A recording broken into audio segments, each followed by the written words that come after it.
I ছেলে শোনো, I love you. এই কথা বলেই বন্যা সিফাতের শার্টের কলার টেনে গালে ঠাস করে একটা চুমু বসিয়ে দিল। সিফাত গালে হাত ডলতে ডলতে বলল, ছি, কি করলেন এটা? সুযোগ বুঝে আমার ইজ্জত এইভাবেই নিয়ে নিলেন ম্যাডাম। এখন আমি বন্ধু মহলে মুখ দেখাবো কি করে? বন্যা সিফাতের কথা শুনে হাসতে লাগলো আর বলল, তোমার কি এই বোকামি ভাবকে তোমার কাছে আমাকে টানে? আমি সত্যিই তোমাকে ভালোবাসি। আর কতবার আর কিভাবে বোঝাবো, তুমি আমাকে বলো। সিফাত ভীষণ লজ্জা পেয়ে সেখান থেকে দৌড়ে ক্লাসে আসলো। সিফাত ক্লাসে আসার পর রকি বলল, কি রে মামা, তোর গালে এটা কিসের চিহ্ন? আরে আমাদের ভাবি মনে হয় লাভ বাইট দিয়েছে। কি বলো সিফাত প্রেম করে? ওকে দেখে তো মনে হয় না, ওকে দেখে তো মনে হয় ভাজা মাছটা উল্টে খেতে জানে না। আর লাভ বাইট নেই এখনই?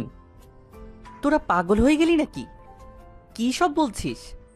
আহারে তুমি করলে দোষ নাই, আর আমরা বলতে গেলেই দোষ। আরে না, তেমন কিছুই না। হ্যাঁ তেমন কিছু না তো, সেইটা তোমার গাল দেখলেই বোঝা যাচ্ছে। এখন বল, ট্রেড দিবি কবে, আর ভাবির সাথে পরিচয় করিয়ে দিবি কবে? আচ্ছা ভাবির কোনো ছোট বোন আছে নাকি? ছোট বোন দিয়ে তুই আবার কি করবি রে? কি আর করব, এই কপালে তো আর প্রেম জুটলো না। আর সকাল সকাল এমন লাভ বাইট দেই না কেউ। এই বন্যা ম্যাডাম চলে আসছে, এখন চুপ কর না, না হলে কালকের মতো আবার মোরগ বানিয়ে রাখবে। এদিকে সিফাত মন খারাপ করে বসে আছে। একটু আগের কথা ভাবলেই তার কান্না আসছে। আবার তার বন্ধুরা তাকে নিয়ে যা তা বলল, সব মাথার উপর দিয়ে যাচ্ছে। চলুন এদের পরিচয় জেনে আসা যাক। গল্পের নায়ক মুস্তাফিজুর রহমান সিফাত, সবাই তাকে সিফাত বলে ডাকে। এবার অনার্স প্রথম বর্ষে পড়ে সে। একটু বোকা টাইপের ছেলে। প্রেম ভালোবাসার সম্পর্কে তার ধারণা অনেক কম, তবে লেখাপড়ায় সে অনেক ভালো। তার ছোট্ট একটা ভাই আছে, নাম আবির। সে আবার প্রেম ভালোবাসায় পিএইচডি করেছে। সিফাতের একদম বিপরীত হলো আবির। সিফাতের বাসায় তার মা ও বাবা আছে। সিফাতের বাবা একজন বিজনেসম্যান। সিফাত সব কিছু তার মায়ের সাথে শেয়ার করতে ভালোবাসে। তার মায়ের সাথে সে অনেক ফ্রি। তার সাথে প্রতিদিন যা কিছু হয় সব কিছু সে তার মাকে বলে। সাজিদ আর রকি হলো তার বেস্ট ফ্রেন্ড। তার একে অপরের কলিজা, তিনটি দেহে এক জান। আর একটু আগে যে মেয়েটা সিফাতকে প্রপোজ করলো সে হলো বন্যা, সিফাতের ভার্সিটির ম্যাম, ইংরেজি বিভাগের একজন শিক্ষিকা। অনেক রাগী ও জেদি। যেটা সে একবার চাই সেটা যেভাবেই হোক তার করে নেয়। বন্যা হলো তার বাবার একমাত্র রাজকন্যা। মা মারা গেছে অনেক ছোট থাকতে, এর জন্য সে এত বদমেজাজি। এই ভার্সিটির প্রিন্সিপাল স্যার তার বড় আব্বু বিদেশ থেকে পড়াশোনা করেছে। বাবার অনেক অনুরোধেই দেশে ফিরেছে। কয়েক বছর হলো। বন্যার বাবা একজন বিজনেসম্যান, তবে বাবার ব্যবসায় না বসে সে নিজে কিছু একটা করতে চায়। ভার্সিটির প্রথম দিনে সিফাতকে দেখে মুগ্ধ হয়ে যায় সে। তার মনের কোণে একটু একটু করে ভালোবাসা জন্ম নিয়েছে। আপাতত এইটুকুই থাক, বাকিটা গল্পে জেনে যাবেন। এখন গল্পে ফেরা যাক। সিফাত, সাজিদ ও রকি ক্লাস শেষ করে ক্যান্টিনের দিকে যাচ্ছে।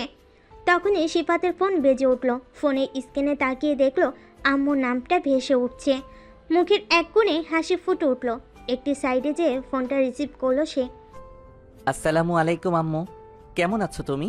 ওয়ালাইকুম আসসালাম বাবা, আমি ভালো আছি, তুমি কেমন আছো? জি আম্মু, আমিও ভালো আছি। এভাবেই কথা বলতে লাগলো সিফাত ও সিফাতের আম্মু। একসময় সিফাত বলে উঠল, আম্মু, এই ভার্সিটি মনে হচ্ছে আমার কাছে নিরাপদ না। কেন, কি হয়েছে, কোনো সমস্যা? জি, অনেক বড় সমস্যা হয়েছে। কি হয়েছে বাবা, আমাকে বলো। এই ভার্সিটিতে আসার পর থেকে আমার সাথে সব খারাপ হচ্ছে। আজকে সকালেও ভার্সিটিতে আসার সময় একটা মেয়ে। একটা মেয়ের সাথে কি কিছু হয়েছে? আম্মু। কি হয়েছে বাবা? ওই ভার্সিটিতে কি মেয়েরা নিরাপদ না? মেয়েরা তো নিরাপদ, কিন্তু তোমার ছেলের নিরাপদ না। কি হয়েছে আমাকে সেটা বলো। তারপর কান্না কান্না কণ্ঠে সিফাতের সাথে ঘটে যাওয়া সব ঘটনা বলতে লাগলো তার আম্মুকে। কি ব্যাপার, শাশুড়ি আম্মার কাছে কি বলা হচ্ছে? আ- আ- আপনি এখানে? কার সাথে কথা বলছিস বাবা? আম্মু, তোমাকে পরে ফোন করছি, এখন রাখি। এই বলে ফোন রেখে দিল সিফাত। সামনের মেয়েটিকে দেখে অনেক ভয় পেয়ে গেল সে। না জানি এখন আবার কি করে তার সাথে।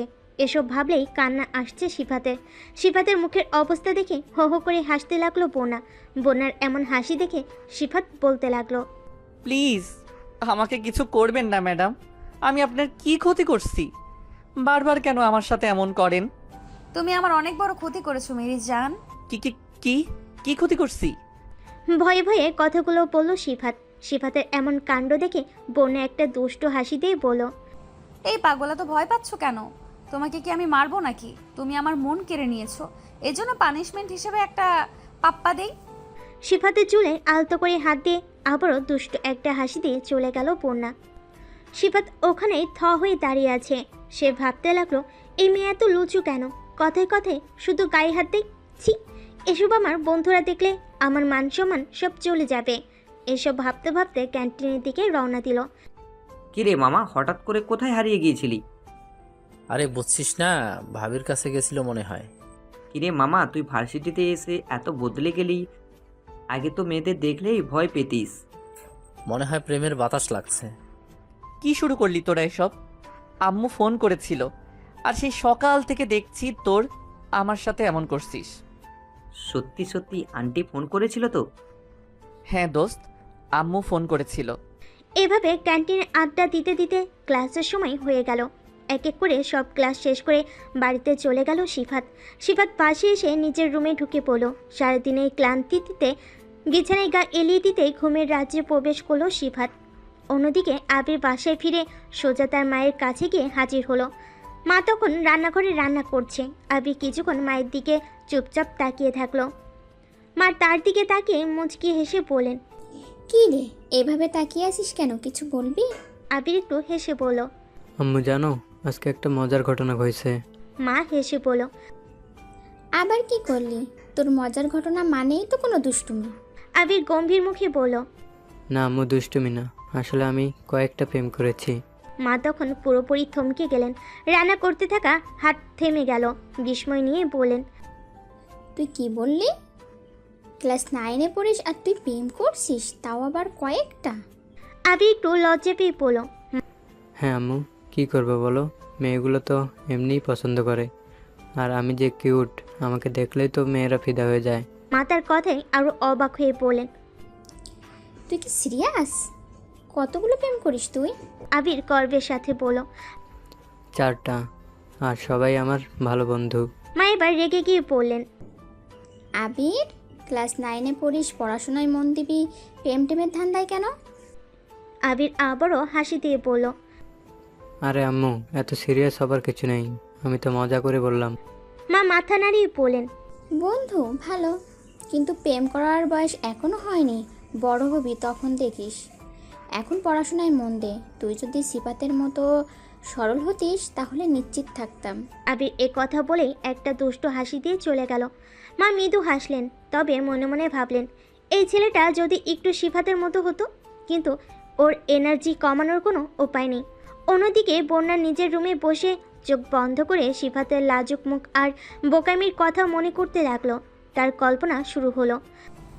সিফাত যদি একদিন এসে বলে, বন্যা আমি তোমাকে ভালোবাসি, তখন আমার কি প্রতিক্রিয়া হবে? ভাবতে ভাবতে বন্যা হেসে ফেলল। ওর মুখটা কিভাবে লাল হয়ে যাবে, আর আমি কেমন চুপ হয়ে যাব?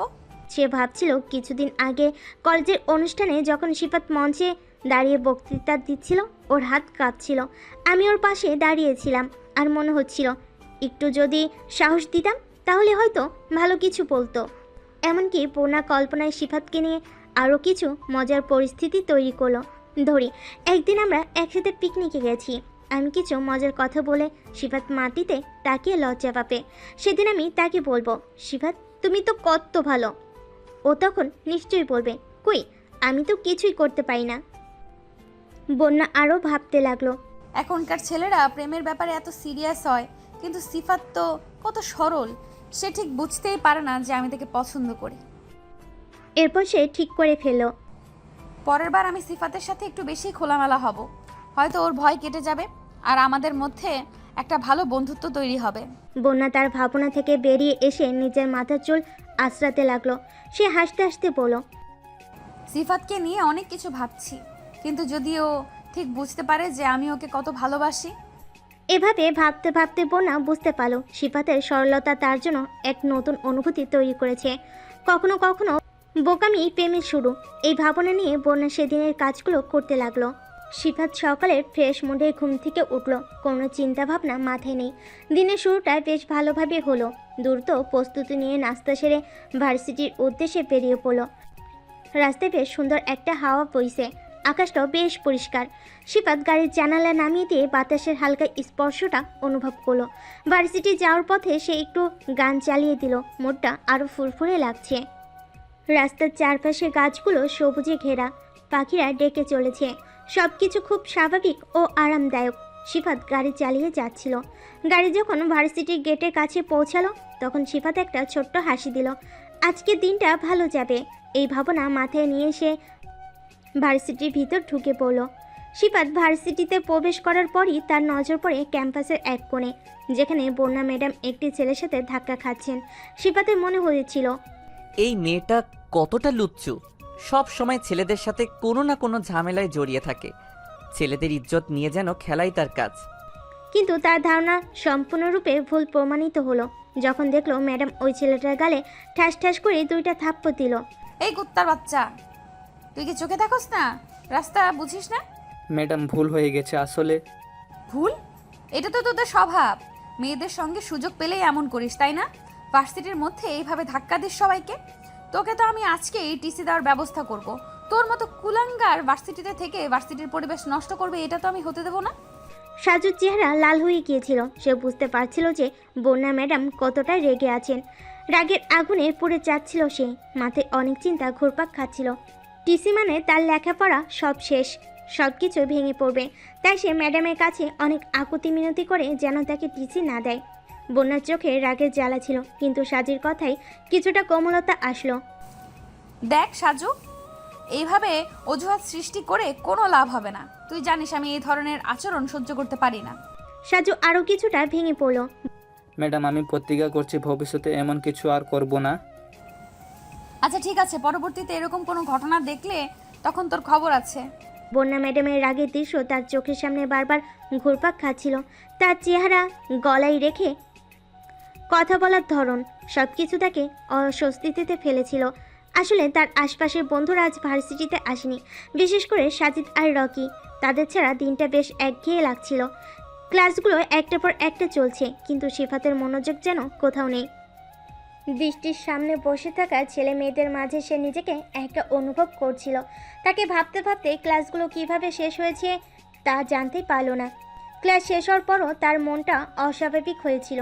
সিফাত ভার্সিটি থেকে বের হয়ে দ্রুত গেটের দিকে হাঁটছিল। রাস্তার পাশে গাছগুলো তার দিকে খোঁজ নিচ্ছিল, কিন্তু সিফাতের মনে অন্য কিছু ছিল। সিফাত বাসে এসে দরজা বন্ধ করে নিজের বিছানায় শুয়ে পড়ল। মাথার মধ্যে নানান চিন্তা ঘুরপাক খাচ্ছে। ক্লাসে মনোযোগ দিলেও মনে মনে বিক্ষিপ্ত ছিল সে। বন্যা ম্যাডামের চোখে ধরা পড়ার বয়সে আজকের ক্লাসগুলোতে নিজেকে সংযত রেখেছিল, কিন্তু তার ভেতরের অস্বস্তি কিছুতেই কাটছে না। এদিকে বন্যার মেজাজ আগে থেকে বিগড়ে রয়েছে। তারপরে আবার সিফাতের ক্লাসে মনোযোগ থাকলেও তার মধ্যে একটা অস্বাভাবিকতা বন্যার চোখ এড়ায়নি। ক্লাসের পরে বন্যা সিফাতকে খুঁজলেন, কিন্তু সে ততক্ষণে বাসে চলে গেছে। বন্যা নিজের অফিসে ফিরে এসে চিন্তায় পড়লেন, কি এমন হলো যে সিফাত আজ এভাবে পালিয়ে গেল। বন্যা ঠিক করলো পরের ক্লাসে সিফাতের সঙ্গে সরাসরি কথা বলবে, কিন্তু তার মনের গভীরে একটা অদ্ভুত আশঙ্কা কাজ করছে। সিফাত বিছানায় শুয়ে শুয়ে নিজের মনে ভাবতে লাগলো। ভার্সিটিতে ঢোকার সময় বন্যা ম্যাডামের সাথে ওই ছেলের ঘটনা যেন তার মনের মধ্যে আচ্ছন্ন হয়ে আছে। সে ভাবছিল, বন্যা ম্যাডাম তো খুব রেগে গিয়েছিলেন, তবে হয়তো আমার মনে কিছুটা আশঙ্কা ছিল, কারণ সাজুর আচরণও ঠিক ছিল না। কিন্তু ম্যাডামের এত রাগ, আসলে কি সত্যি এত খারাপ কিছু ঘটেছে? দুর্বলতা অনুভব করে সিফাত নিজের চোখ বন্ধ করলো। অনেকদিন ধরে ভার্সিটির চাপ এবং পরীক্ষার প্রস্তুতির কারণে সে ক্লান্ত ছিল। আজকের ঘটনা তার মনে কিছুটা অস্বস্তি রেখে গেল, কিন্তু সেগুলোকে পাশ কাটিয়ে যাওয়ার চেষ্টা করছিল। সন্ধ্যের দিকে সিফাত কিছুটা শান্ত হয়ে উঠল। তার বন্ধুরা যখন ভার্সিটিতে আসেনি তখন তার মনে হয়েছিল যে দিনটা খুব একঘেয়ে হয়ে গেছে। সাজিদ এবং রকি শূন্যতা তাকে একা করে রেখেছিল। তারপর ক্লাসের সব পড়া শেষ করতে লাগলো। কিছুক্ষণ পর তার মায়ের ডাক শুনে সে উঠে এসে দেখল যে তার মা রাতের খাবার প্রস্তুত করছেন। সিফাত কি হলো, তোমাকে আজ অনেক চিন্তিত লাগছে? কিছু হয়েছে? সিফাত কিছুটা অস্বস্তিতে পড়ে পড়ল।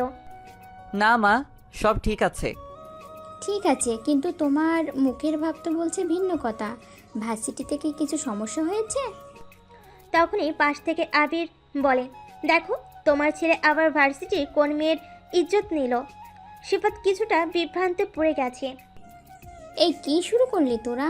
একটা দেব, খেয়ে নে আগে। আবির একটা দুষ্টু হাসি দিয়ে খাওয়া শুরু করলো।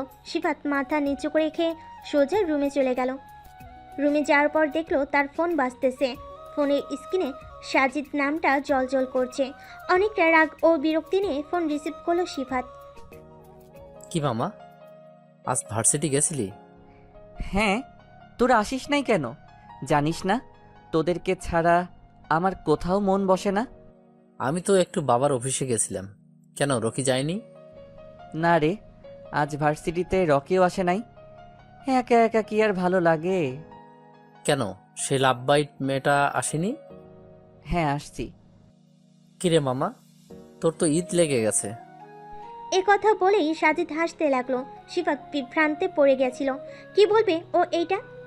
এখন বন্ধু মহলে সবাই তো এই বিষয় নিয়ে মজা করবে। সাজিদ বলল, আচ্ছা মামা, তাহলে এখন রাখি। কালকে লাভ বাইটের সাথে পরিচয় করিয়ে দিবি কিন্তু। আর ট্রিটটা তো তোলা থাকলো। সিফাত আর কিছু বলার আগেই টুট টুট করে ফোনটা কেটে গেল। সিফাত একটা গভীর শ্বাস নিয়ে বিছানায় গা এলিয়ে দিল। তারপরে শুয়ে শুয়ে ফেসবুক চালাতে লাগলো। তখন হঠাৎ করে একটা আইডি থেকে মেসেজ আসলো। এই ছেলে, তুমি এত বোকা কেন? সিফাত মেসেজটা দেখে একটু অবাক হয়ে গেল। আইডির নাম নীল আকাশের পরী। সিফাত আইডিতে প্রবেশ করে বোঝার চেষ্টা করলো কে এই মেয়েটা। সিফাতের ভাবনার মাঝে আবারও একটা মেসেজ আসলো ওই আইডি থেকে।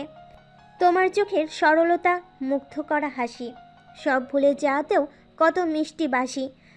তুমি ভুল করো যতই, মনে রয় আলোয়। তোমার সেই সরলতায় মন হারিয়ে ভাসি। তুমি যখন চুপটি করে থাকো গভীরভাবে, তোমায় চেয়ে বোকা যেন কেউই নেই মা ভূতে। তবু তোমায় দেখে মনে শান্তি আসে প্রাণে। তোমার ছোঁয়ায় জীবন আমার আলোর পথে টানে। হাসো তুমি শিশির ফোটায়, বোকা সেই কথাই তোমার মাঝে খুঁজে পাই স্বপ্নেরা দাঁড়াই। এমন করেই থেকো পাশে, বোকা হই তুমি। তোমার ভুলেই ভালোবাসা, তুমি আমার ভূমি। সিফাত বেশ অবাক হয়ে ভাবতে লাগলো, কিভাবে সম্ভব? নীল আকাশের পরী আবার কে?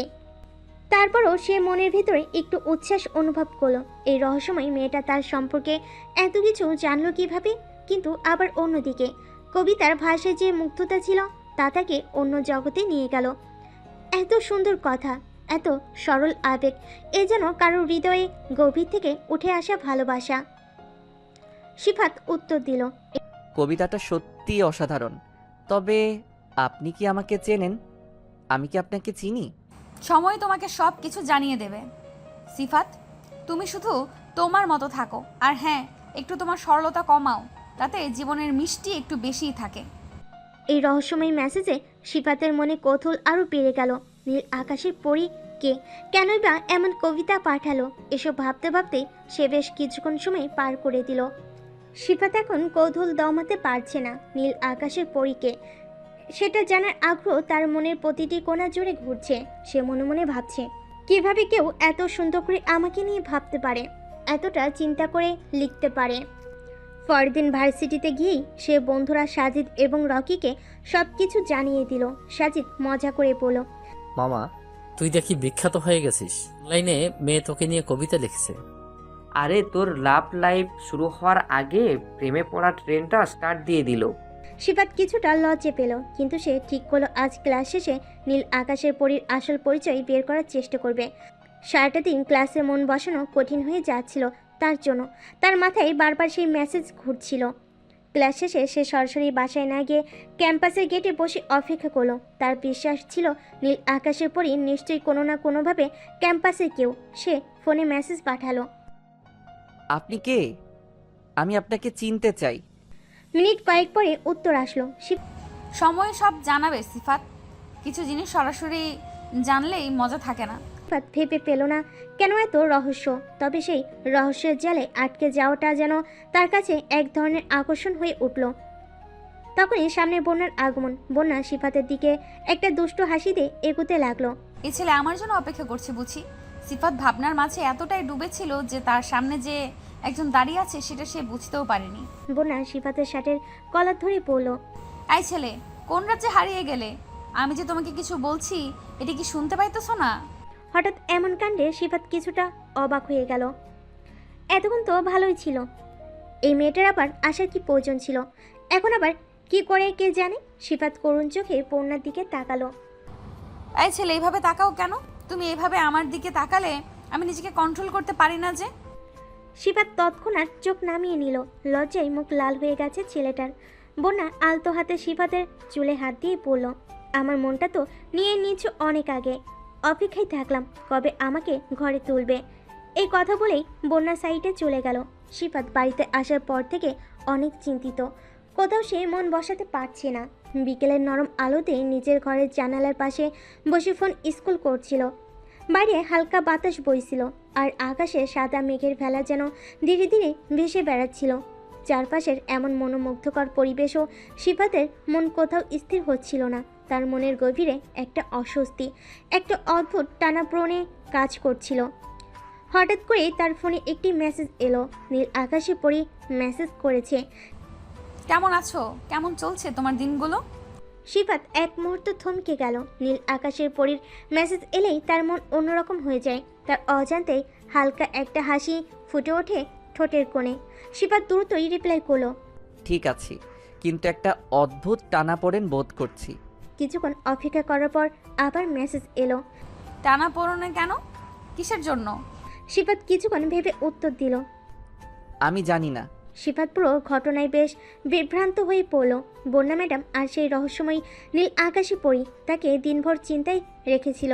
নিজের মনের মধ্যে এক অদ্ভুত মিশ্র অনুভূতি কাজ করছিল। একদিকে ভার্সিটির ঘটনার কারণে কিছুটা অস্বস্তি, অন্যদিকে এই কবিতার সরলতা ও মুগ্ধতা তাকে নতুন করে ভাবাচ্ছিল। সে ভাবতে লাগলো, নীল আকাশের পরী কি সত্যি আমাকে চেনে?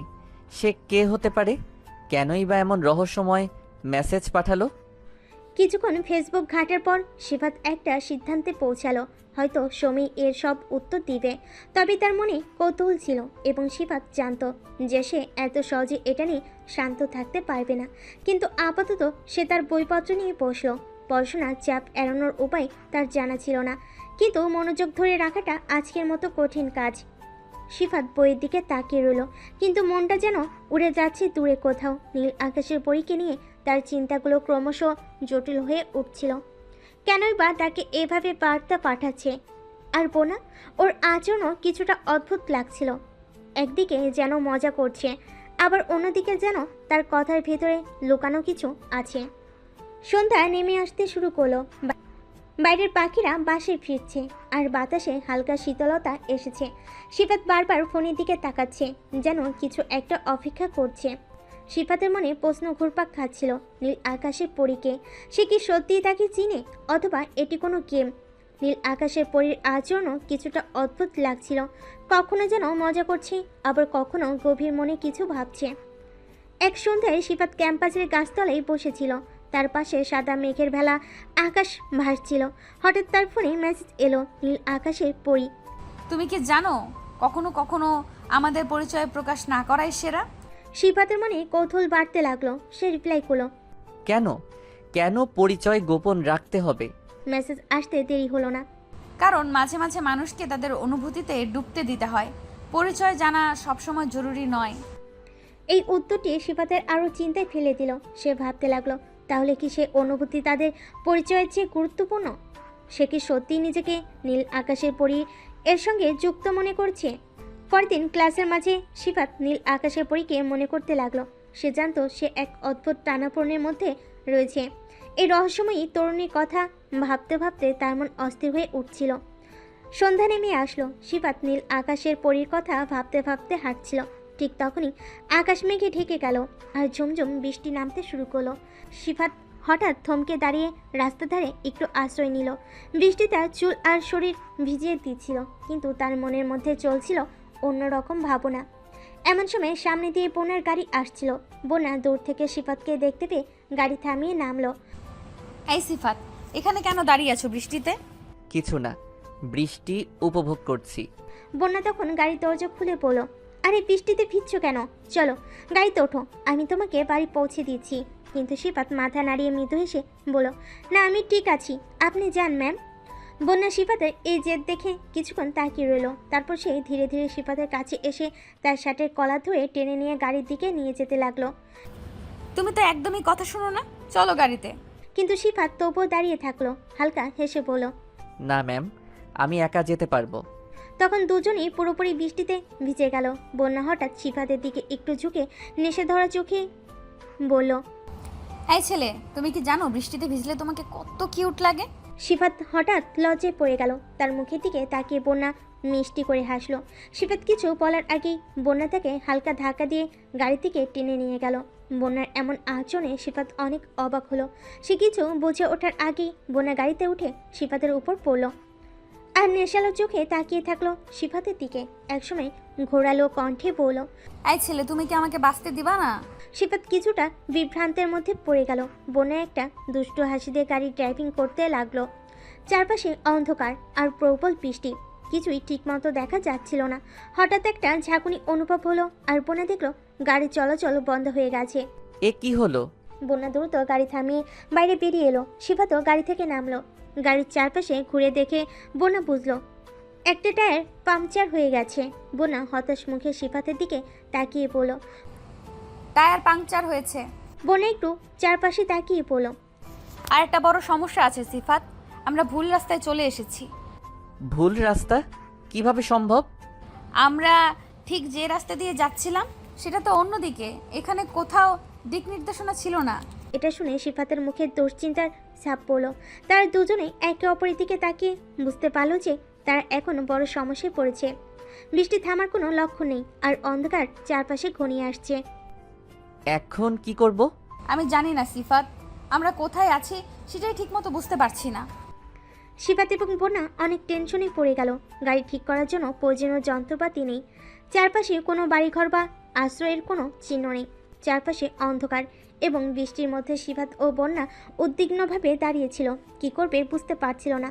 হঠাৎ বন্যার চোখে পড়ল দূরে একটা ছোট্ট আলোর মতো কিছু। সে সিফাতকে ইশারা করে বলল, দেখো, দূরে একটা বাড়ি মনে হচ্ছে, আমরা ওখানে গিয়ে আশ্রয় নিতে পারি। সিফাতও ওইদিকে তাকিয়ে বলল, চলেন চেষ্টা করে দেখি, এখানে আর বসে থাকা ঠিক হবে না। তারা বৃষ্টির মধ্যে হেঁটে সেই ছোট্ট বাড়িটার দিকে এগিয়ে গেল। বাড়িটার সামনে এসে তারা দরজায় ঠকঠকালো। কিছুক্ষণ পর দরজা খুলে বেরিয়ে এলেন এক বুড়ি। তার মুখে রহস্যময় হাসি ছিল এবং তার চোখে কিছু অদ্ভুত উজ্জ্বলতা। বৃদ্ধা তাদেরকে দেখে বললেন, তোমরা তো একদম ভিজে গেছো, এসো ভেতর এসো। বনা ও সিফাত তৎক্ষণাৎ ভিতরে ঢুকলেন। বুড়িমা তাদের হাতে কিছু গরম কাপড় দিয়ে বললেন, যাও বাচ্চা, কাপড় চেঞ্জ করে আসো, নয়তো ঠান্ডা লেগে যাবে তো। বন্যা ও সিফাত কাপড়গুলো হাতে নিয়ে চলে গেল কাপড় চেঞ্জ করতে। ড্রেস চেঞ্জ করে বন্যা ও সিফাত কৃতজ্ঞতার সাথে ভেতরে ঢুকলো। ঘরে ঢোকার পর তারা দেখতে পেল ঘরের ভেতরে আরও কিছু লোক বসে আছে। সবার চেহারা অদ্ভুত মনে হলো তাদের কাছে। কিছুক্ষণ কথা বলার পর হঠাৎই সবাই মিলে সিফাত ও বন্যার দিকে অদ্ভুতভাবে তাকাতে শুরু করলো, যেটা বন্যা ও সিফাত দুজনের কাছে অদ্ভুত লাগলো। একজন বৃদ্ধ লোক বলল, তোমরা এত সুন্দর জুটি, এখানে এসে তোমাদের বিয়ে না দিয়ে কিভাবে ছাড়ি? সিফাত অবাক হয়ে বলল, কি বলছেন?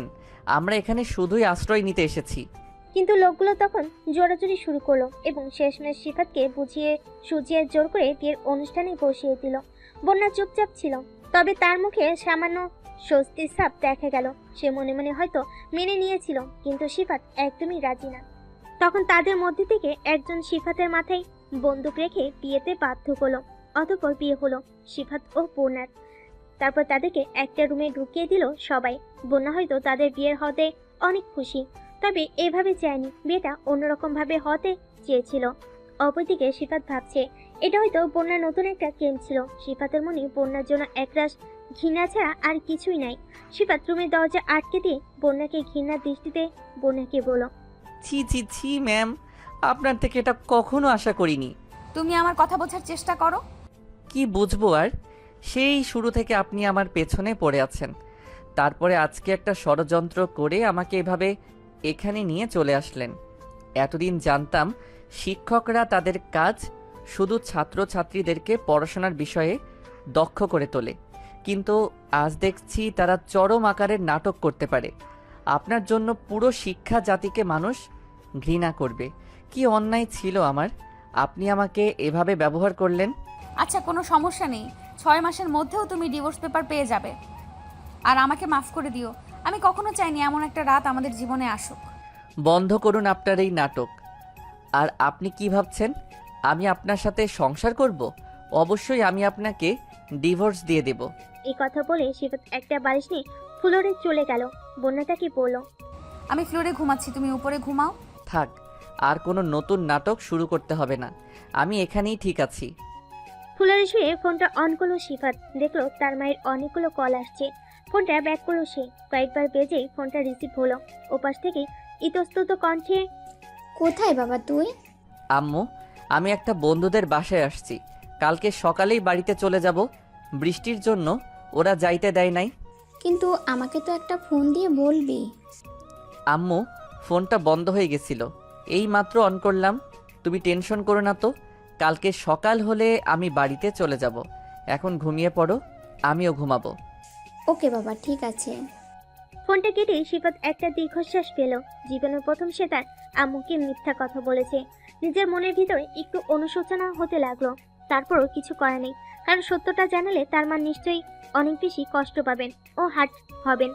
সিফাতের মনটা একদম ভালো নেই। ফেসবুকে গেল সিফাত। ফেসবুকে একভাবে নোটিফিকেশন চেক করতে লাগলো, কিন্তু না, আজকে তার ফোনে কোনো নোটিফিকেশন আসে নাই। একরাশ হতাশা নিয়ে ফোনটা রেখে দিল পাশে। একটু পরে ফোনে টুংটুং করে 2টা নোটিফিকেশন আসলো। ফোনটা আবার হাতে নিতে দেখলো জিপি অফিস থেকে মেসেজ করেছে।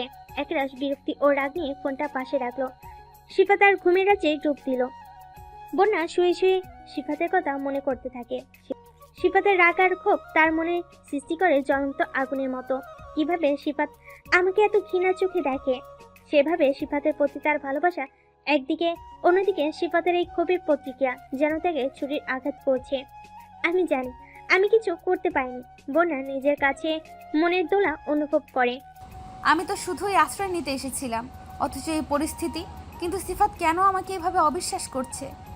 এই চিন্তায় তার বুকের ভিতর অস্থিরতা শুরু হয়। সিফাতের মুখে ক্ষোভের ভাষা শুনে তার মনে হতাশা জমে ওঠে। সে কি জানে আমি তাকে কতটা ভালোবাসি? আমি কখনো চাইনি আমাদের সম্পর্ক এই পথে আসুক, কিন্তু সে কি জানে আমি কোনো ষড়যন্ত্রের অংশ নই?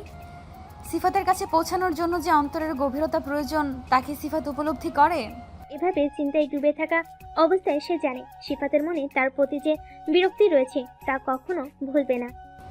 আমার জন্য তো সিফাতের মনে কেবল ঘৃণা। তার রাগের আগুনে আমি পুড়তে চাই না। আমি তাকে কখনো বিরক্ত করব না। হয়তো এটাই আমাদের ভালোর জন্য হবে। বন্যা মনে মনে প্রতিজ্ঞা করে, আমি আর কখনো সিফাতের সামনে যাব না। তার ক্ষোভের আগুন থেকে নিজেকে রক্ষা করতে চাই। এসব ভাবনার মধ্যেই ডুবেছিল বন্যা। হঠাৎ দেখলো সিফাত জয়ে কাতরাচ্ছে। একটা কম্বল নিয়ে সিফাতের পাশে গেল, কম্বলটা গায়ে চড়িয়ে দিল। তারপর সিফাতের কামড়ি কমে না। বন্যা ভীষণ চিন্তায় পড়ে গেল। সে কোনো উপায় খুঁজে না পেয়ে সবাইকে ডাক দিল। সবাই এসে যখন দেখলো সিফাত নিচে শুয়ে আছে, তখন অনেকটা অবাক হয়ে গেল। আর বন্যা করুণ চোখে তাদের দিকে তাকিয়ে পড়ল। প্লিজ আমাদের একটু সাহায্য করুন, সিফাতের ভীষণ জ্বর আসছে। বন্যার কথা শুনে সবাই অবাক হয়ে গেল। বুড়িমা সিফাতের কপালে হাত দিয়ে দেখলো সত্যি জ্বরে কাপ পুড়ে যাচ্ছে সিফাতে। তখন বন্যার দিকে অবাক দৃষ্টিতে বুড়িমা জিজ্ঞাসা করলো, কি ব্যাপার, ছেলেটা নিচে শুয়ে আছে কেন? বন্যা নিজেকে সামলাতে না পেরে কান্না করে দিল আর সবকিছু তাদেরকে খুলে বলল। এটা শুনে সবাই অনেক অবাক হয়ে গেল। বন্যা ভার্সিটির প্রথম দিন থেকে শুরু করে সবকিছুই জানালো তাদের। তখন দুজন বৃদ্ধ সিফাতকে পেছনে তুলে দিল আর সারা রাত ধরে বুড়িমা ও বন্যা সিফাতকে সেবা করলো। বন্যা তাহাজ্জুদে বসে সিফাতের জন্য কান্না করতে করতে আল্লাহর কাছে সিফাতের সুস্থতা কামনা করলো। এসব কিছু দেখে বাকিরা কান্না করে দিল আর ভাবতে লাগলো এমন মেয়েও দুনিয়ায় আছে। এভাবেই ওই রাতটা কেটে গেল।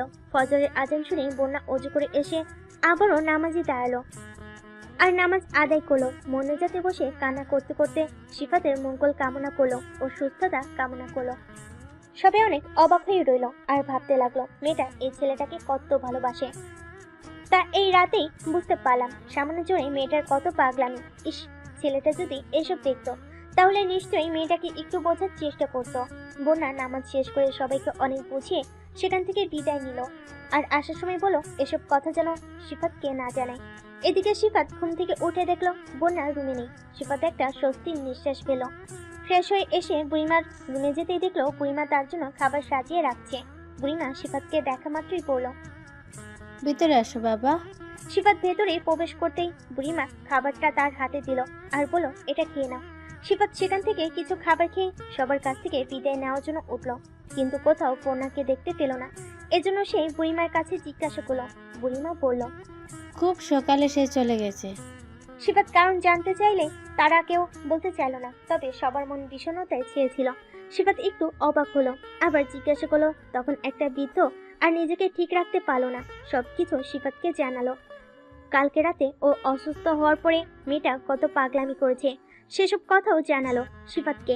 সিফাতের এসব কথা যেন কিছুই আসে যায় না। সে একটা স্বস্তির নিঃশ্বাস ফেলে সেখান থেকে উঠলো। সত্যি মেয়েটা তোমাকে অনেক ভালোবাসে, তাকে ডিভোর্স দিও না, আর তোমাদেরকে অনেক মানিয়েছে। আচ্ছা বুড়িমা, আমি আজকে উঠি। এ কথা বলে সিফাত সবার কাছ থেকে বিদায় নিয়ে নিল। উদ্দেশ্য বাড়িতে যাবে। সিফাত বাড়িতে এসে সামান্য চিন্তিত মনে ভাবতে থাকে। তার মায়ের কণ্ঠে প্রশ্ন শুনে সে একটু ভেঙে পড়ে। কি ব্যাপার সিফাত, কালকে কোথায় ছিলে? কোনো বন্ধুর বাড়ি ছিলে? হ্যাঁ, একটা বন্ধুর বাড়িতে গিয়েছিলাম। তুমি কি কোনো চিন্তায় আছো? কোনো সমস্যা হয়েছে কি? তাদের মনে আসে বোনের সাথে ঘটনার কথা। সে মনে মনে ভাবে, আমি মাকে বলি কি হবে, এসব কথা বলে আবার চিন্তা বাড়বে। আমি তো এত কিছু সামলাতে পারছি না। না আম্মু, কিছু হয়নি, আমি শুধু একটু ক্লান্ত। তবে সিফাতের মায়ের চোখে উদ্বেগ স্পষ্ট। ঠিক আছে, তবে বেশি চিন্তা করো না। আমি জানি তুমি কিছু লুকিয়ে রাখছো, আমাদের সাথে শেয়ার করলেও ভালো হয়। সিফাত কেবল মাথা নাড়ে। না আম্মু, সত্যি কিছু নেই, আমি ঠিক আছি। মায়ের কথায় সিফাতের মনে একটা অস্বস্তি বিরাজ করে। সে জানে মায়ের চিন্তা ভাবনা তার জন্য কতটা ভালো, ততটাই তার মধ্যে আড়ালে চলে যাওয়া অনুভূতি বেড়ে যায়। সে কোনোভাবে মাকে মিথ্যা বলতে চায় না, কিন্তু পরিস্থিতি এত জটিল যে সঠিক শব্দ খুঁজে পেতে কষ্ট হচ্ছে। তুমি যদি কিছু অনুভব করো আমাকে জানাতে পারো। ঠিক আছে আম্মু, আমি তোমার কথা মনে রাখবো। অন্যদিকে বোনা বাসায় ফিরে এসে নিজের ঘরে ঢুকে দরজা বন্ধ করে দেয়। সিফাতের প্রতি তার মনের যন্ত্রণা এবং ক্ষোভ ভিতরে ভিতরে তাকে কুড়ে খাচ্ছিল। বিছানায় বসে নিজের মোবাইলটা হাতে নেয়, কিন্তু কিছুতেই মন বসাতে পারছে না। সিফাতের কথাগুলো, তার রাগ আর ঘৃণার চাহনি বারবার মনে ফিরে আসছে। বন্যা ভাবে, সিফাতের কাছে থাকার চেষ্টা করেও কিছুই বদলায়নি। সে তো আমার ভালোবাসার কোনো মূল্যই দেয়নি। এভাবে নিজের জীবন আর নষ্ট করা যাবে না। তার মন কঠিন একটা সিদ্ধান্তের দিকে ঝুঁকে পড়ে। আমি এখান থেকে চলে যাব, খুব দ্রুতই চলে যাব। বিদেশে গিয়ে একটা নতুন জীবন শুরু করব। এই স্মৃতিগুলো আর আমাকে তাড়া করবে না। বিদেশে যাওয়ার সিদ্ধান্তটা অনেকদিন ধরেই মাথায় ছিল, কিন্তু সিফাতের জন্য সেটা বারবার পিছিয়ে দিচ্ছিল। এবার সে চূড়ান্তভাবে ভাবলো আর অপেক্ষা করা যাবে না। নিজের ভবিষ্যতের দিকে তাকানোই শ্রেয়। বোনা ধীরে ধীরে তার জিনিসপত্র গোছানো শুরু করে। পাসপোর্টটা টেবিলে রেখে বিমানের টিকিটের কথা ভাবতে শুরু করে। নিজের ভেতরে এক অদ্ভুত প্রশান্তি অনুভব করে, যেন এই নতুন সিদ্ধান্তটা তাকে মুক্তি দিচ্ছে। বিদেশে গেলে অন্তত এসব যন্ত্রণা থেকে মুক্তি পাবো। নতুন এক পৃথিবী, নতুন এক জীবন, সেখানে আর কেউ আমাকে কষ্ট দিতে পারবে না। তবে তার মন থেকে সিফাতের স্মৃতি পুরোপুরি মুছে ফেলা সহজ হবে না, এটা বন্যা জানে। তবু সে নিজেকে সামলাতে চেষ্টা করে। তখনই বোনেরা রুমে প্রবেশ করলো। কি হয়েছে মামুনি, কোথাও যাবে নাকি? হ্যাঁ আব্বু, আমাকে একটু ইমার্জেন্সি লন্ডন যেতে হবে। কেন, কোনো সমস্যা হয়েছে? বন্যা কিছুটা চিন্তিত ভঙ্গিতে বলল, আসলে আব্বু, আমার একটা বান্ধবীর আম্মু অনেক অসুস্থ, এজন্য আমাকে ইমার্জেন্সি একটু যেতে হবে।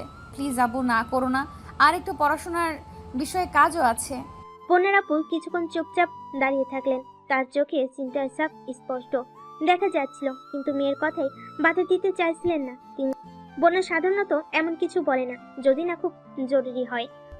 ঠিক আছে মামুনি, তুমি যদি মনে করো যেতে হবে তাহলে যাও, তবে একা একা যেও না। ভিসার কাজগুলো কি ঠিক আছে? বোনা একটু দ্বিধায় পড়ে যায়, কেননা সে নিজের ভিতরের কারণগুলো আড়াল করেছে, কিন্তু নিজেকে সামনে নিয়ে মৃদু হাসিতেই পড়ল। হ্যাঁ আব্বু, সব ঠিক আছে, তুমি দোয়া করো যেন সব ভালোভাবেই হয়। বোনের আপু মেয়ের মাথায় হাত রেখে স্নেহের সাথে বলেন, আল্লাহ তোমার মঙ্গল করুন মামুনি, যা কিছু করো ভেবে চিন্তে করো, আমি তোমার পাশে আছি। বন্যা মাথা নিচু করে দাঁড়ালো। মনে মনে অনুভব করলো কিভাবে নিজের আপুকে মিথ্যা বলছে, কিন্তু তার মন এক ধরনের অস্থিরতার মধ্যে আছে। সে জানে সিফাতের স্মৃতি তাকে তাড়া করবে, কিন্তু এই মুহূর্তে তার নিজের জন্য একটা নতুন জীবন শুরু করা দরকার। আপুর কাছ থেকে বিদায় নিয়ে বন্যা ভেতরে ভেতর একটা অদ্ভুত প্রশান্তি অনুভব করলো, যদিও তার মন একান্তভাবে ভারী ছিল সিফাতের প্রতি তার না বলা কথাগুলোর জন্য। কিন্তু সে কোনোভাবেই এই স্মৃতি থেকে মুক্ত হতে পারবে না। বন্যা জানে যে সিফাতের জন্য তার মনে যা অনুভব করেছে তার চিরদিন তার ভেতরে গভীর ক্ষত হিসেবে থাকবে। তবু বিদেশ যাওয়ার সিদ্ধান্ত নেওয়া তার জন্য একমাত্র পথ। তার হৃদয়ে আশা, নতুন জায়গায় গিয়ে হয়তো সে তার জীবন আবার গুছিয়ে নিতে পারবে। সিফাতের প্রতি ভালোবাসা বন্যার মনে যেমন গভীর, তেমনি তার রাগ আর হতাশা তাকে নতুন করে চিন্তা করতে বাধ্য করেছে। সে জানে নিজের জন্যই তাকে এই কঠিন সিদ্ধান্ত নিতে হবে। বন্যা মনে মনে ভাবল, হয়তো একদিন সবকিছু বদলে যাবে। অন্যদিকে সিফাত তার নীল আকাশের পরীকে নিয়ে ভাবতেছে। সে যেন এই কয়দিনে একদম দিশাহারা হয়ে গেছে। কতবার যে নীল আকাশের পরিণামের আইডিতে ইনবক্স চেক করেছে, কিন্তু কোথাও তার চিহ্ন নেই। দিনে হাজার হাজার বার ইনবক্স চেক করা আর মেসেজ করা, এভাবে কেটে গেল অনেক দিন। এখন আর সিফাত আগের মতো নেই, সবসময় মনমরা হয়ে যেখানে সেখানে বসে থাকে। সিফাতের আম্মু এসব দেখে জিজ্ঞেস করলো, কি রে, কোনো সমস্যা হয়েছে নাকি? এই কয়েকদিন ধরে দেখছি মন খারাপ তোর। না আম্মু, তেমন কিছু হয়নি। আমার পেটে তুই হয়েছিস নাকি আমি তোর পেটে হয়েছি? আমাকে শিখাতে আসিস না। সিফাত আর কিছু বলার সাহস পেল না। সিফাতের আম্মু সিফাতকে সাহস দিয়ে বলল, বাবা ভয় পাস না, আমি আছি তো, আমাকে সব কিছু খুলে বল। সিফাতের আম্মুকে নীল আকাশের পরীর সাথে ঘটে যাওয়া সব ঘটনা খুলে বলল। সিফাতের আম্মু বলল, দেখ, কেউ দুষ্টুমি করতো এখন আর ভালো লাগছে না, তাই আর দুষ্টুমি করছে না। না আম্মু, ও আমার সাথে দুষ্টামি করতে যাবে কেন? আমার মনে হয় ওর কোনো সমস্যা হয়েছে। ওর কোনো সমস্যা হয়নি। দেখ বাবা, তুই এমনিতেই অনেক সহজ সরল, হয়তো এইটা সুযোগ নিয়েছে, আর আমার মনে হয় ওইটা তোর কোনো বন্ধু হবে। না আম্মু, ওর বায়োডাটা দেখেছি, ওইটা একটা মেয়ে। তাহলে হয়তো তোর সাথে দুষ্টুমি করেছে, ভুলে যাও সব। আচ্ছা আম্মু। এভাবে সিফাতের জীবন কাটতে লাগলো। এখন আর ভার্সিটিতেও বন্যা নেই, তাকে আর কেউ অযথায় বিরক্ত করে না। তবে আগের কথা মনে হলে অটোমেটিক মুচকি হাসে সিফাত। আর নীল আকাশে পড়ি আসলে এটা কে, তার মনে অদ্ভুতভাবে জানার ইচ্ছা জাগে। মনে এক কোণে তার জন্য সুপ্ত ভালোবাসা জমিয়েছে সিফাত। প্রতিদিন সিফাত নীল আকাশের পরি নামের আইডিটা চেক করে, তাকে নিয়ে ভাবতে থাকে আসলেই কি তার সাথে মজা করেছে, নাকি সেও সিফাতের মতো তার মনে ভালোবাসার ঘর বুনেছে। একদিন হঠাৎ সিফাত দেখলো নীল আকাশে পরি অনলাইনে আসছে। সিফাত তড়িঘড়ি করে মেসেজ করলো, কেমন আছো তুমি? কোথায় ছিলে এতদিন? ভালো। কোথায় ছিলে? তোমার কি কোনো বিপদ হয়েছে? না, আমার কোনো বিপদ হয়নি। তুমি জানো তোমাকে আমি কত মেসেজ করেছি?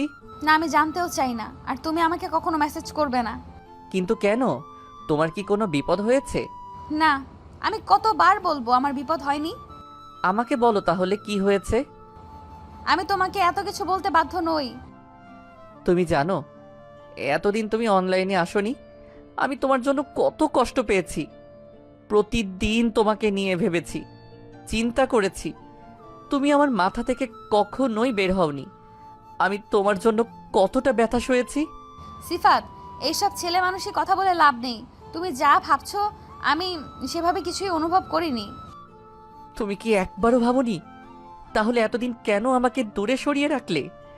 তোমার কি আমার জন্য একটু অনুভূতি নেই? অনুভূতি? আমি তোমার সাথে এতদিন শুধু মজা করেছিলাম সিফাত। তোমার সাথে দুষ্টুমি করাই আমার উদ্দেশ্য ছিল। তুমি এতটা সিরিয়াস কেন হয়ে গেলে? দুষ্টামি? আমার জীবনের এত বড় একটা অংশ তুমি শুধুই মজার জন্য নিয়েছিলে? তাহলে আমার জীবনে এসেছিলে কেন? তোমার সাথে শুধু সময় কাটানোর জন্য আর মজা করার জন্য এসেছিলাম। সত্যি বলতে তোমার মতো ছেলেদের সাথে এমন মজা করাই যায়, কিন্তু সিরিয়াস কিছু না। তুমি এমনভাবে আমার সাথে খেললে। আমি তো তোমাকে সত্যি ভালোবেসেছি। তোমার জন্য রাতগুলো কেটেছে চিন্তায়, আর তুমি সেটা দুষ্টামি ভেবেছ। তুমি যখন অনলাইনে আসতে না, মনে মনে তোমার খোঁজ নিতাম, তুমি ভালো আছো কিনা সে চিন্তায় পাগল হয়ে যেতাম। অথচ তুমি তুমি সব কিছুই দুষ্টামি, আমার সাথে দুষ্টামি করেছো। হ্যাঁ সিফাত, তোমার মতো ছেলেদের নিয়ে মজা করতেই ভালো লাগে। তুমি এতটা সিরিয়াস হওয়ার কোনো দরকার ছিল না। তাহলে আমি সব ভুল বুঝেছিলাম। আমার জীবনে তুমি শুধুই দুষ্টামি ছিলে। সিফাত বিছানার এক কোণে বসে চোখের পানি মুছতেছে আর ভাবতেছে তার মায়ের কথাই তাহলে সত্য হলো। তার সাথে শুধুমাত্র মজা করলো সে। সিফাত ফোনটা বন্ধ করে পাশে রাখলো, ঘুমানোর চেষ্টা করলো, কিন্তু ঘুম আসছে না সিফাতের। নীল আকাশের পরীর অপমানের পর সিফাত মনের গভীরে ডুবে যায়। তার পুরনো স্মৃতি মনে পড়ে। সে বোনের কথা মনে করে, যাকে সে সবসময় অপমান করেছিল, যাকে সে একসময় ভুল বুঝেছিল আর নিঃস্বার্থভাবে ভালোবেসেছিল। বন্যা, বন্যা, আমি তোমাকে কতটা অবহেলা করেছি, কতটা অপমান করেছি, অথচ তুমি সব সময় আমার পাশে ছিলে, আমাকে ভালোবেসেছো। আমি তোমার সেই ভালোবাসার মর্যাদা দিতে পারিনি। সিফাতের চোখের সামনে বন্যার হাসি মুখ ভেসে ওঠে। বন্যা সেই নির্ভেজাল ভালোবাসা যা সে একসময় বুঝতে পারেনি। বন্যা ছিল সিফাতের জীবনের সবচেয়ে বড় আশ্রয়, কিন্তু সে আশ্রয়কে মূল্যায়ন না করে তাকে কষ্ট দিয়েছিল। বন্যা কখনো আমাকে এভাবে অপমান করেনি, বরং আমাকে সব সময় ভালোবাসতো। তার চোখে কখনো দুষ্টামির ছাপ দেখিনি। তার চোখ দুইটা বলেছিল ভালোবাসা, যেটা শুধু আমার জন্যই বিরাজ করত। অথচ আমি তাকে কতবার কষ্ট দিয়েছি, আর আজ নীল আকাশের পরী আমার সাথে সেই একই কাজ করছে যেটা আমি বন্যার সাথে করেছিলাম। সিফাতের মনে পড়ে সেই সময় যখন সে বন্যাকে ভুল বুঝেছিল। সেদিন বন্যার কোনো দোষ ছিল না, কোনো কিছু যাচাই না করে সে বন্যার উপরে সব চক্রান্তের দায়ভার চাপিয়ে দিয়েছিল। অথচ বন্যা কখনো অভিযোগ করেনি, বরং সবসময় তার ভালোবাসা দিয়েই সিফাতকে আগলে রেখেছিল। বন্যা, তোমাকে কষ্ট দিয়ে আমি কত বড় ভুল করেছি আজ আমি বুঝতে পারছি। যখন নীল আকাশের পরী আমার সাথে একইভাবে আচরণ করছে, সিফাতের মনে হয় তার নিজের করা ভুলগুলো যেন ফিরে আসছে তার জীবনে। বন্যাকে যে অপমান সে একসময় করেছিল, আজ সে নিজে সেই অপমানের শিকার। সিফাতের দিনগুলো যেন কোনো অর্থই রাখে না আর। ভার্সিটি থেকে বের হয়ে যাওয়ার পর থেকে তার জীবনটা অনেকটা একঘেয়ে এবং শূন্য মনে হয়। ক্লাসের প্রতি আগ্রহ নেই, বন্ধুদের সাথে আড্ডা দেওয়া বন্ধ, সব কিছুতেই যেন এক ধরনের অনিশ্চয়তা এবং বিষণ্ণতা ঘিরে ধরেছে তাকে। এর মধ্যে একটা জিনিস বারবার তার মনে আসে, বন্যা। বন্যা ছিল তার ম্যাম, তবে সে শুধু শিক্ষকই নয়, সিফাতের জীবনের এক গুরুত্বপূর্ণ অংশ হয়ে উঠেছিল। সিফাত কখনো বুঝতে পারেনি কেন বন্যা তার মনে এত গভীর প্রভাব ফেলেছে, তবে এখন তার জীবনটা যেন থমকে গেছে। ভার্সিটি শেষ হওয়ার পর অনেকদিন কেটে গেছে, কিন্তু বোনের কথা এক মুহূর্তের জন্য ভুলতে পারেনি সে। একদিন হঠাৎ সিফাত তার বন্ধু সাজিদ আর রকির সাথে দেখা করে। অনেকদিন পর তাদের সাথে বসে, কিন্তু সিফাতের মন যেন অন্য কোথাও পড়ে থাকে। তার বন্ধুদের সাথে মনের মতো কথা বলার ইচ্ছাও হারিয়ে ফেলেছে সে। এক পর্যায়ে সাজিদ তাকে জিজ্ঞেস করে, কিরে, তুই এমন চুপচাপ কেন? এতদিন পর দেখা হলো আর তোর এই অবস্থা? সিফাত প্রথমে কিছুই বলতে চায় না, কিন্তু মন তো চুপ করে থাকতে পারে না। সিফাত যখন সাজিদ এবং রকির কাছে বোনের কথা শেয়ার করলো, তখন তারা বেশ অবাক হয়ে গেল। সাজিদ বলল, এত সহজ সরল ছেলেটা কিভাবে একজনের প্রেমে পড়ে গেল? রকি হাসতে হাসতে বলল, আরে ভাই, প্রেম তো কখনো স্বাভাবিক হয় না। তুই যদি এই প্রেমে পড়তি তবে তো জীবনটা মজার হবে। সিফাত হালকা হাসির চেষ্টা করলো, কিন্তু তার মনে একটা কষ্ট ছিল। আমি জানি এটা সহজ নয়, কিন্তু বন্যা আমার জন্য বিশেষ ছিল। আর হ্যাঁ, শুনেছি বন্যা ম্যাম ভার্সিটির জব ছেড়ে দিয়েছে প্রায় 4-5 মাস আগে। এই কথা শুনে সিফাতের বুকের ভেতরটা হু হু করে উঠল। কেন সে সময় থাকতে বুঝলো না? সে ভাবতে লাগলো। সাজিদ বলল, তুই তো জানিস প্রেমের গল্প সবসময় সহজ হয় না, তবে তুই তাকে ফোন কর, হয়তো সে তোকে বুঝবে। সিফাত চিন্তিত ভঙ্গিতে বলল, কিন্তু ফোন নাম্বার কই পাবো? আমার কাছে ম্যামের একটা ফোন নাম্বার আছে, তুই এই নাম্বার দিয়ে চেষ্টা করতে পারিস। সিফাত তাড়াহুড়ো করে ফোন বের করে বলল, হ্যাঁ, নাম্বারটা দ্রুত দে, আমি এখনই ফোন দিচ্ছি। 0178880। সিফাতের ঠোঁটের কোণে একটা মিষ্টি হাসি ফুটলো। সিফাত খুশিতে আত্মহারা হয়ে ফোন দিল ওই নাম্বারে, কিন্তু নাম্বারটি বন্ধ দেখালো। আবার দুঃখের ছায়া নেমে আসলো সিফাতের মুখে। বন্ধুদের দিকে তাকিয়ে বলল, নাম্বার তো বন্ধ, অন্য কোনো নাম্বার আছে? না, ম্যামের এই নাম্বারটা আমার কাছে আছে। এইটা ছাড়া আর কোনো নাম্বার আমার কাছে নাই। রকি বলল। তুমি কি জানো সিফাত, প্রেম কখনো থামতে জানে না, তাই তুমি তার জন্য অপেক্ষা করো। সিফাতের মনটা একটু উজ্জীবিত হলো। বন্ধুরা তার পাশে দাঁড়িয়ে থাকায় সে বুঝতে পারে তার অনুভূতি একা নয়। সে ভাবতে থাকে যেভাবেই হোক সে বোনাকে তার অনুভূতি জানাবে। সিফাত বলল দৃঢ়তার সাথে। আমি তাকে মেসেজ করব। আমার ভালোবাসা কখনো মরে না।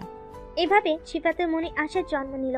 সাজিদ ও রকি সিফাতকে সবসময় সাপোর্ট করলো। সিফাতের ইচ্ছে আরো শক্তিশালী হয়ে উঠেছে। তা নামতে সিফাতের মনে শুধু বন্যার ছবি ভেসে উঠতে লাগলো। সেখান থেকে তাকে যেভাবে যেন একের পর এক স্মৃতি তাকে ঘিরে ধরলো। বন্যা, যার হাসি ছিল যেন সূর্যের আলো, সিফাতের জীবনে নিয়ে এসেছিল অদ্ভুত এক উষ্ণতা। সে মনে করে যখন বন্যা প্রথম আই লাভ ইউ বলেছিল, প্রথম কিস করেছিল, তখন সে কতটাই না বাচ্চা ছিল। এসবের কিছুই যেন তার ধারণা ছিল না। অথচ আজকে সে সবকিছুই বুঝতে পারছে বা উপলব্ধি করছে।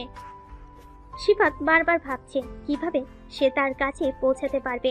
বন্ধু সাজিদ এবং রকি যখন বলেছিল যে বন্যা ভার্সিটি থেকে জব ছেড়ে দিয়েছে, তখন তার হৃদয় একেবারেই ভেঙে গিয়েছিল।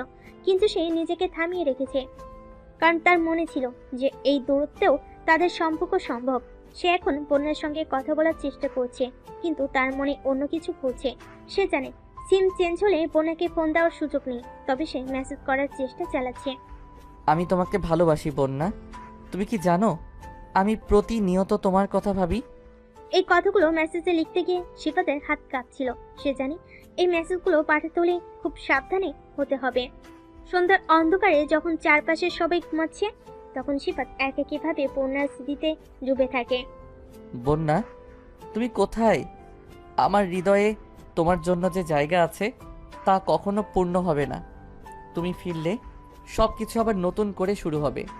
বন্যা না ফেরার প্রশ্নটা সিফাতের মনে চেপে বসে। সে জানে তাদের মধ্যে কিছু ছিল, কিন্তু এখন সব যেন শেষ। এই অন্ধকার রাতে সিফাতের হৃদয়ে একটাই চিৎকার, বন্যা, আমি তোমাকে আবার চাই। দেখতে দেখতে 4 বছর কেটে গেল। এখন অনেক বড় হয়েছে সিফাত, তবে বোনার কথা সে এখনো ভুলতে পারেনি। সিফাত ভার্সিটি লাইফ শেষ করে এখন বাবার বিজনেসে জয়েন করেছে। সারাদিন কাজ করে আর রাত হলেই বোনের কথা মনে করে। বোনের স্মৃতি ধরে এখনো আগে আছে সিফাত। তবে এত বছরে কেউ জানে না সিফাত ও বোনার বিয়ের কথা। সিফাত নিজেও জানে না বোনা এখন কেমন আছে, কি করছে বা কোথায় আছে।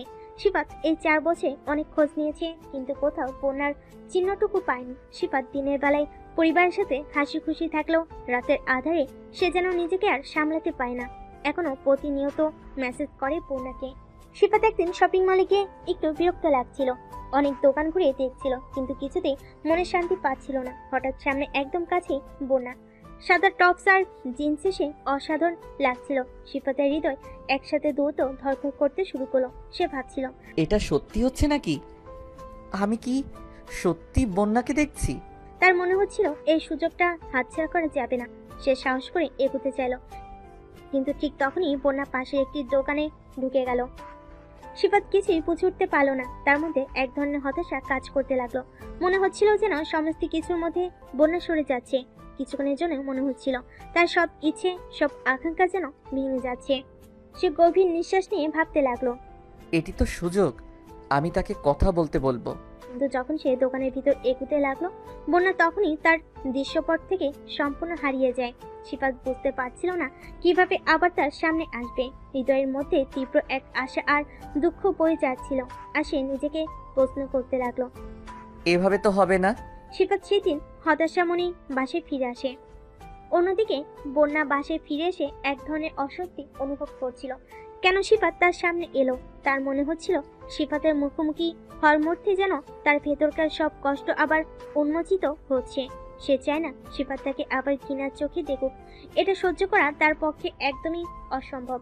বন্যা তার পুরাতন সিমটা ফোনে ঢুকে একটু নস্টালজিক হয়ে পড়ে। সিফাত তাকে এই পর্যন্ত অনেক মেসেজ করেছে। কিছু মেসেজ ছিল এরকম, প্রথমে আমি তোমাকে ভুল বুঝেছিলাম, কিন্তু এখন মনে হচ্ছে তোমার প্রতি আমার অনুভূতিগুলো শুধু বেড়ে চলেছে। আমি চাই তোমার সাথে আরও বেশি সময় কাটাতে, কারণ তুমি আমার জন্য অনেক গুরুত্বপূর্ণ। আমি জানি আমাদের মাঝে কিছু ভুল বোঝাবুঝি হয়েছিল, কিন্তু আমি তোমার কাছে ফিরতে চাই।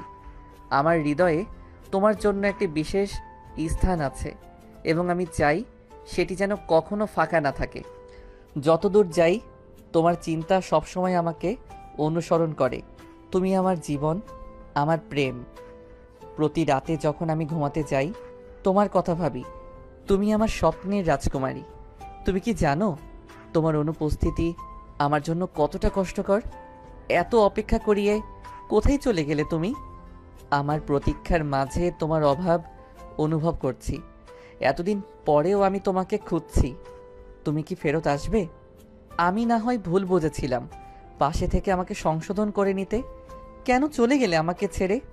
আমার ভেতরে ভালোবাসা না জাগিয়ে কেন হারিয়ে গেলে এই সহজ সরল ছেলের প্রেমে পড়ে?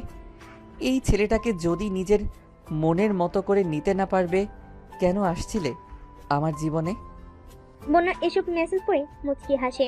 সে বুঝতে পারছে সিফাত তাকে অবশেষে ভালোবেসে ফেলেছে। অপর পাশে সিফাত প্রতিদিনের মতো আজকেও বোনাকে মেসেজ করলো। আজকে তোমাকে দেখলাম, একদম পরীর মতো দেখতে লাগছিল আমার মিষ্টি বউটাকে। বউ বললাম দেখে আবার রাগ করো না। আমার সাথে তো তোমার বিয়ে হয়েছেই, তাই না?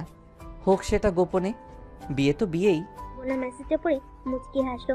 এদিকে সিফাতের আজ হঠাৎ মনে হলো বোনাকে ফোন করবে সে। সে জানে প্রতিদিনের মতো আজকেও ফোন বন্ধ দেখাবে। তারপরও হতাশ মনে ফোন করলো সিফাত। ফোন ঢুকছে দেখি সে খুশিতে আত্মহারা হয়ে পড়লো। কয়েকবার ফোন বাজলো কিন্তু কেউ ফোন তুললো না। এভাবে আরো কয়েকবার ফোন দিল সিফাত। অবশেষে ফোন রিসিভ হলো। হ্যালো, আসসালামু আলাইকুম। ওয়ালাইকুম সালাম। সিফাত খুশিতে দিশেহারা হয়ে গেল। কি বলবে সে যেন খুঁজে পাচ্ছে না।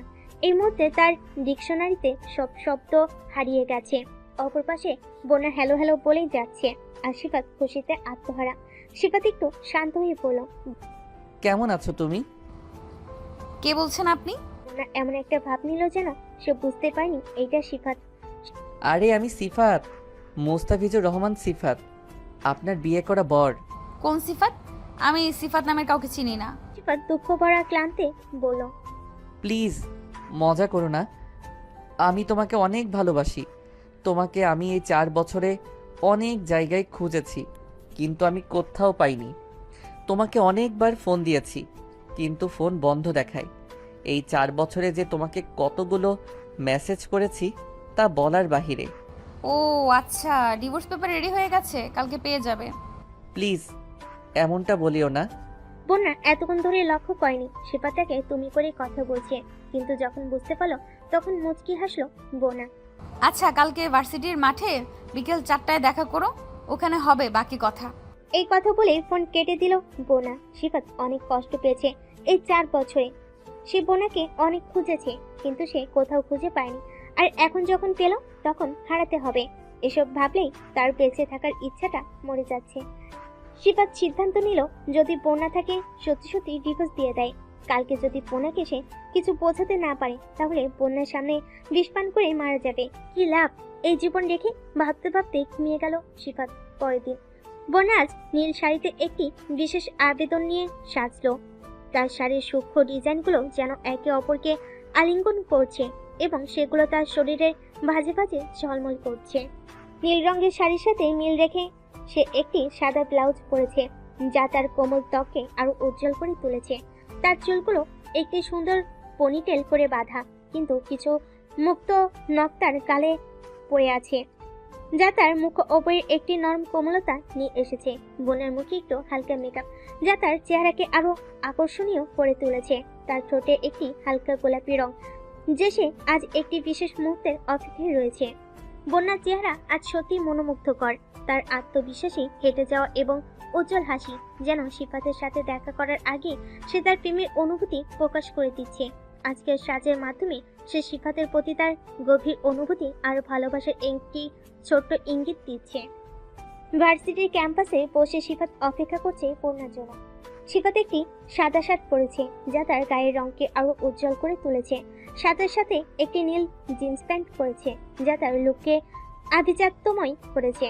তার চুলগুলো নিয়েটলি স্টাইলড এবং কিছুটা ছোট রাখা কিন্তু সিফাতের চোখে মুখে আতঙ্ক ও ভয়। সাথে একটি সাদা ঘড়ি রয়েছে যা তার হাতের দিকে আলো ঝলমল করছে, আর ছোট্ট একটা বিশেষ শিশি। যদি বন্যা তাকে সত্যি সত্যি ডিভোর্স দিয়ে চলে যায়, তখন সে এটা পান করে মারা যাবে। সিফাতের অপেক্ষার প্রহর ঘনীভূত হচ্ছে। হঠাৎ করে ক্যাম্পাসের দূর থেকে একটি পরিচিত ছায়া সামনে আসতে শুরু করে। সেটি ধীরে ধীরে স্পষ্ট হতে থাকে। নীল শাড়িতে সেজে ওঠা বন্যা তার পা চলার সঙ্গে সঙ্গে যেন চারপাশে এক ধরনের কোমলতা ছড়িয়ে পড়ে। বোনের মুখে একটি মৃদু হাসি, তবে সিফাতের দিকে চোখ পড়লেই তা দ্রুত ভেঙে যায়। তার চোখের উজ্জ্বলতায় একটা আতঙ্ক এবং সংকোচ দেখা যায়।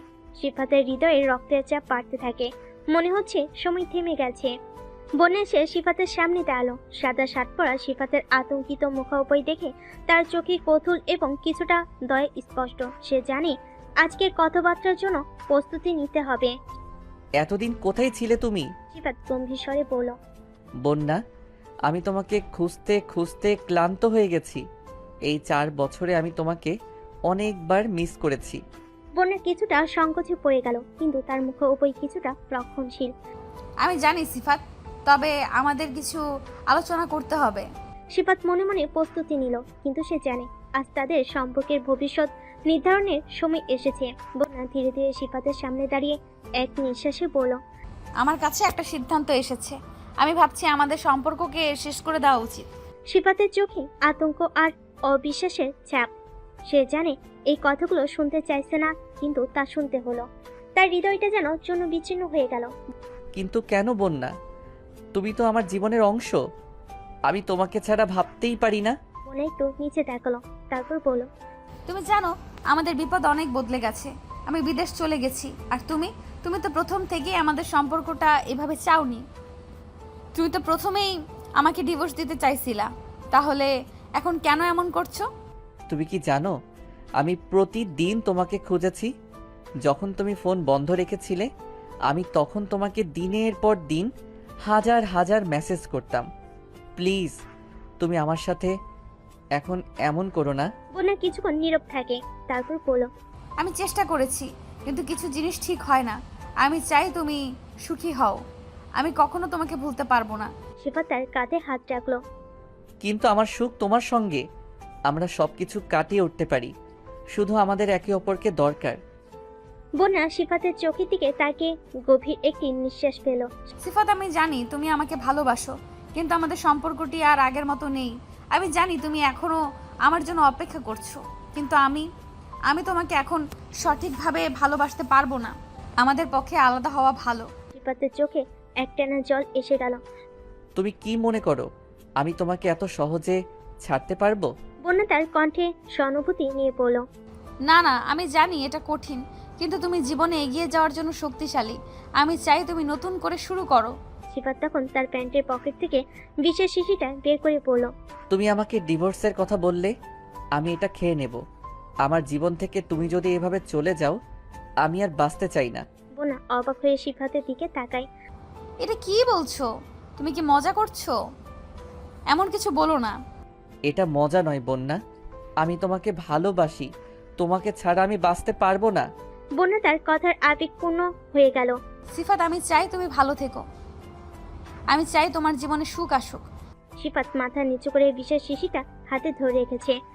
তুমি যদি সত্যি আমার জন্য চিন্তা করো, তবে আমার হাতে বাঁচানোর সুযোগ দাও।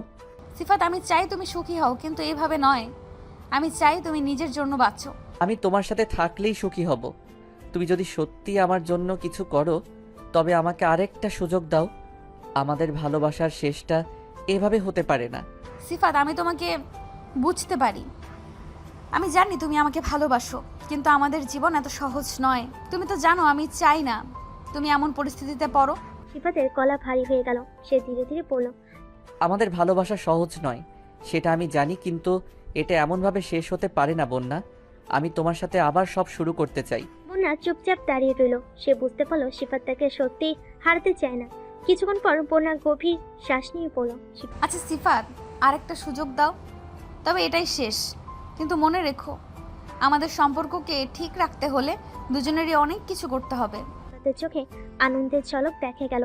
সে ধীরে ধীরে বিশেষ শিশিটা সরিয়ে ফেলে বলল, তুমি যা চাও আমি সব কিছু করতে রাজি, শুধু তুমি আমার সাথে থাকো। বন্যা হঠাৎ হাসলো, একটু মজা মিশ্রিত কণ্ঠে বলল, আমি জানতাম তুমি আমাকে ভালোবাসো সিফাত, কিন্তু তুমি আমাকে এতটা ভালোবেসে ফেলেছো সেটা আমি বুঝতে পারিনি। এই জন্য তোমাকে একটু পরীক্ষা করলাম। সিফাত বিস্মিত হয়ে তাকিয়ে রইল, কিছু না বুঝে প্রশ্ন করলো। বন্যা তুমি কি বলতে চাইছো বন্যা? তার দিকে চোখ মিটমিট করে পড়ল, এই পুরো নাটকটা আমার তৈরি। এতক্ষণ যা করলাম সেটা সম্পূর্ণ নাটক ছিল। আর ওই নীল আকাশের পরি আইডিটাও আমারই ছিল। সিফাত চমকে উঠল। তুমি সব কিছু জানো? বন্যা মাথা নাড়ল। হ্যাঁ সিফাত, তোমাকে ফিরে পেতে আমি এই সব কিছু করেছি। আমি চেয়েছি তুমি নিজেই বুঝতে পারো তুমি আমাকে কতটা ভালোবাসো।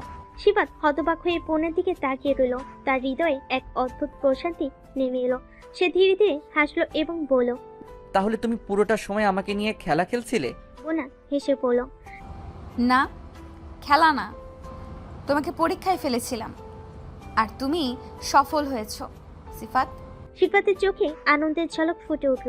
সে হেসে বলল, তাহলে এই পরীক্ষা শেষ, এবার আমাদের নতুন জীবনের শুরুটা করি।